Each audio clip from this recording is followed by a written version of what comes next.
New today, we're getting a first look at a slew of economic data released by the U.S. government, giving us a clearer picture of the economy following the longest government shutdown in American history. A lot of significant numbers to go through. Let's go to CNN's Matt Egan, who's in New York. Matt, we'll start with the top line of how Americans are feeling about this economy. What does this data show us? Yeah, Jessica, the new numbers show that the mood on Main Street, it got even darker in November.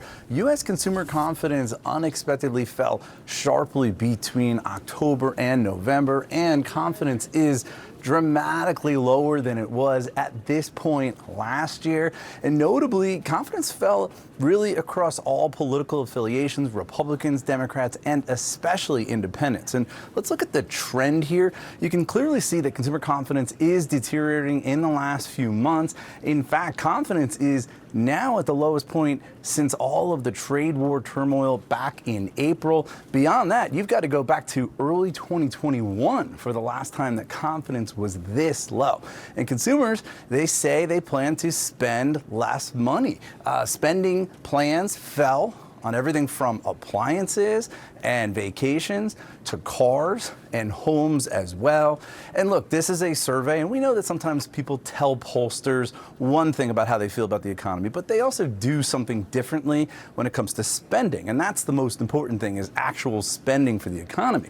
But we got some disappointing numbers on that front as well today. This is retail sales delayed for September, delayed by the government shutdown. And what you can see here is a loss of momentum, right? Sales were up, but only barely. In fact, if you adjust for inflation, sales were actually down. So you put it together and you have weakening retail sales and very low consumer confidence. Not a great combination heading into the holiday shopping season.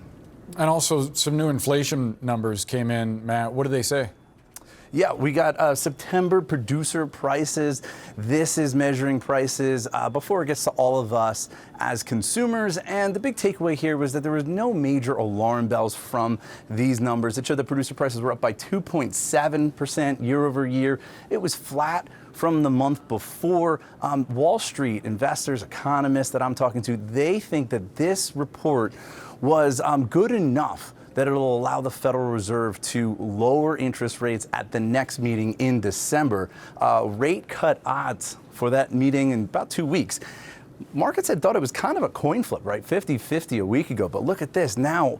85% chance of an interest rate cut in December. And this is music to the ears of investors on Wall Street, where we see U.S. stocks moving sharply higher today.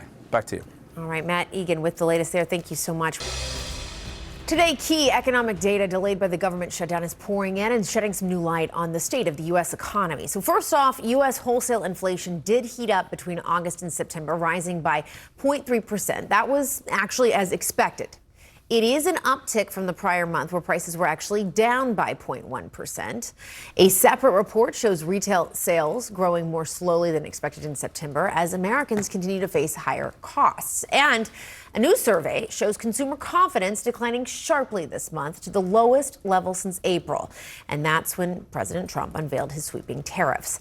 The survey also showing growing pessimism among respondents about job availability and income prospects over the next 6 months. Let's bring in Jerry Storch. He joins us now. He's the former CEO of Toys R Us and former vice chairman of Target. He's currently the CEO of Storch Advisors. Jerry, nice to see you as we get ready for Thanksgiving here and we prepare for Black Friday after that, holiday shopping. We're getting this new economic data. How do you view our current economic status? Look, there's nothing surprising in any of this data. It's actually quite consistent with what was expected, as you pointed out, and also with the months before. So, you know, the inflation rate is sort of intractable at this high twos, whatever metric you use, 2.5 to 3% inflation, higher than the 2% everybody wants. The retail consumer keeps spending. I mean, this 4.3% increase in retail sales year over year that we saw is actually a pretty good number. So they've been spending throughout all of this. None of that's really the story, though. People talk about, a 10th here, a 10th there, a 10th here, a 10th there.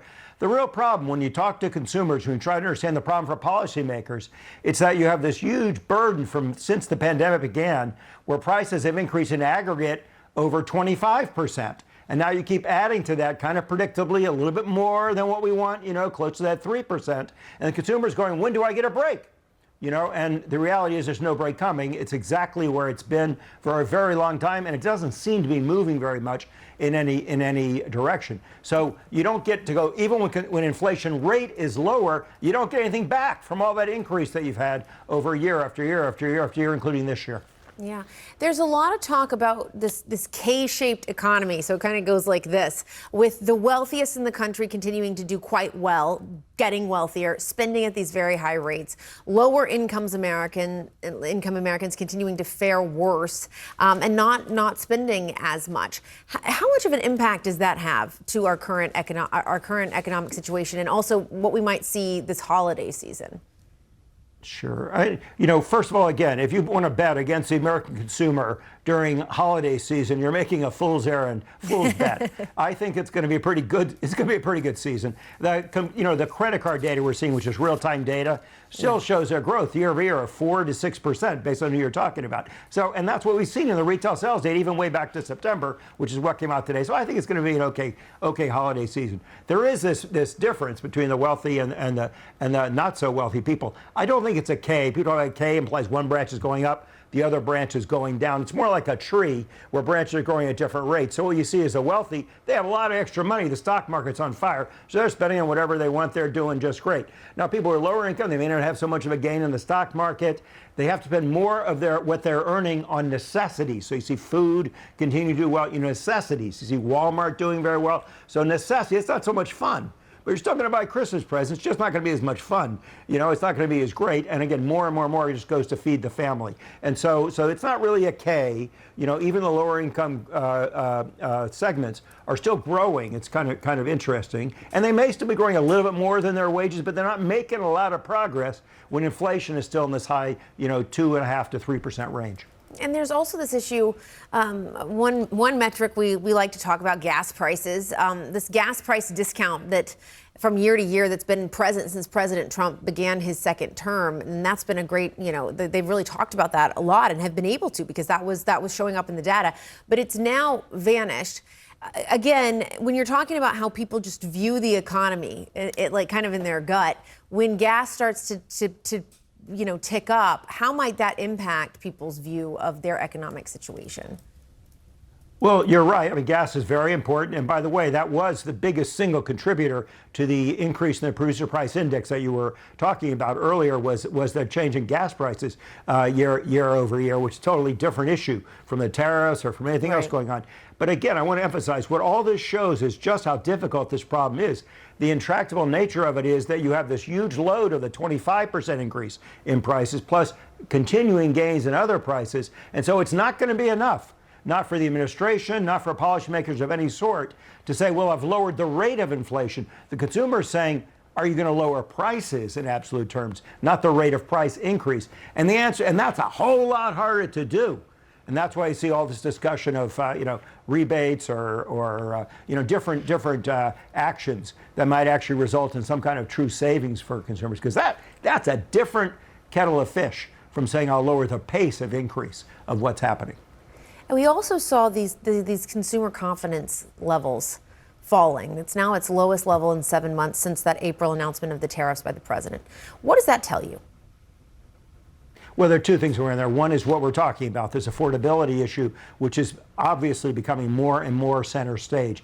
The second here, you've got to be a little bit careful. Even the conference board that put up the data today, they said a lot of times that when they did the polling, people were mentioning the government shutdown, which was in place while they're doing some of this polling. So the government shutdown didn't win any friends among the public in general. They thought, my gosh, everybody's all messed up. They can't even come to an agreement on this thing. And so that shot consumer confidence, pretty badly while it's occurring. Now that it's over, I think the consumer's going to forget that and remember the holidays. So I wouldn't put too much of a store in that. But I think the affordability issue is here to stay. All right, Jerry Storch, good to see you. Thanks so much. My pleasure.